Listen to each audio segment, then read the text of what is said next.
অন্নপূর্ণা যোজনার টাকা 17 তারিখ থেকে অনেকেই পেয়েছেন, আজকেও কিন্তু অনেকে পাচ্ছেন। এবার অনেকেই কিন্তু টাকা পাননি। এবার যারা টাকা পাননি তাদের স্ট্যাটাসে কিন্তু বিভিন্ন সময় বিভিন্ন রকম লেখা আছে। আজকের ভিডিওতে আমরা প্রতিটা স্ট্যাটাসের কি অর্থ আছে সেটাই আলোচনা করব।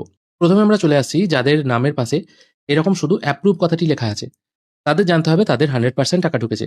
এবার হয়তো আপনি ব্যাংক চেক করে দেখছেন আপনার টাকা ঢোকেনি। তাহলে আপনি একবার দেখবেন আপনার হয়তো ডিবিটি লিংক ব্যাংক অ্যাকাউন্টটা অন্য কোনো ব্যাংক। সেই জন্য হয়তো আপনার টাকা ঢোকেনি। আবার অনেকে টাকা পাননি, তাদের যখন স্ট্যাটাস চেক করা হচ্ছে তখন দেখা যাচ্ছে ফর ফার্দার ভেরিফিকেশন। এরকম কথাটিও অনেকের লেখা আসছে। আবার অনেকের ফর ফার্দার ভেরিফিকেশন এটা লেখার পর একদম নিচের দিকে আন্ডার এনকোয়ারি এএসডিডি এরকম কথাটি এই মেম্বার নেমের নিচের দিকে লেখা আছে। সেক্ষেত্রে জানতে হবে এর দুটো অর্থ হয়। ফার্দার ভেরিফিকেশন যাদের লেখা আছে তাদের জানতে হবে তাদের ভেরিফিকেশন এই মুহূর্তে কমপ্লিট করা হয়নি বা তাদের ভেরিফিকেশন করার আরও প্রয়োজন আছে, সেই জন্য টাকাটা আপাতত স্টপ রাখা হয়েছে। ভেরিফিকেশন প্রসেস কমপ্লিট হয়ে গেলেই আপনারা টাকা পাবেন। অনেকের আবার নিচের দিকে এএসডিডি এরকম লেখা আছে, মানে দেখা যাচ্ছে ভোটার যখন লিস্ট বেরিয়েছিল এএসডিডি মানে হচ্ছে অ্যাবসেন্ট, শিফটেড, ডেড অথবা ডুপ্লিকেট। এরকম অবস্থায় আপনাকে হয়তো তারা পেয়েছে ভেরিফিকেশনের সময়, সেই জন্য আপনার ফর্মটা তারা আপাতত স্থগিত রেখেছে, মানে ভেরিফিকেশন আরও করবে বলে এটা মনে করেছে। কিন্তু এরকম যদি দেখা যায় যে আপনি এরকম কোনো প্রবলেম নেই, আপনি হয়তো ভোট দিয়েছেন, তাহলে কিন্তু ক্লেম করতে পারেন। আবার অনেকের এই টাইপের লেখা আসতে পারে যখন সার্চ করা হচ্ছে আন্ডার প্রসেস। আন্ডার প্রসেস যদি লেখা দেখায় তাহলে আপনার কিছু করার দরকার নেই, আপনাকে অপেক্ষা করতে হবে। অপেক্ষা করা ছাড়া কিছু করার দরকার নেই। ক্লেম করলেও কিন্তু কাজ হবে বলে মনে হয় না। আন্ডার প্রসেস মানে আপনার ফর্মটা নিয়ে এখনো কিন্তু নাড়াচাড়া করা হচ্ছে, অথচ দেখা যাচ্ছে আপনি হয়তো 10ই জুলাইয়ের আগেই ফর্ম ফিল আপ করেছিলেন, তা সত্ত্বেও কিন্তু অনেকের আন্ডার প্রসেস লেখা চলে এসছে।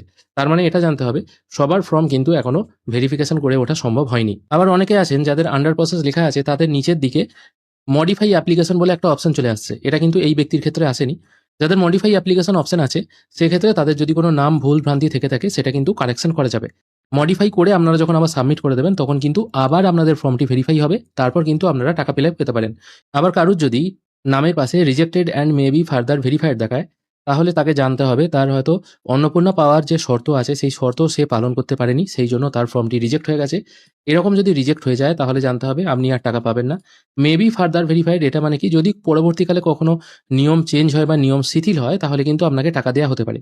কিন্তু যদি রিজেক্ট দেখিয়ে দেয় তাহলে কিন্তু আপনি আর টাকা পাবেন না। কিন্তু যদি দেখা যায় আপনার সবকিছু ঠিকঠাক আছে তা সত্ত্বেও কিন্তু আপনার নাম বাদ পড়ে গেছে, সেক্ষেত্রে কিন্তু আপনি ক্লেম করতে পারেন।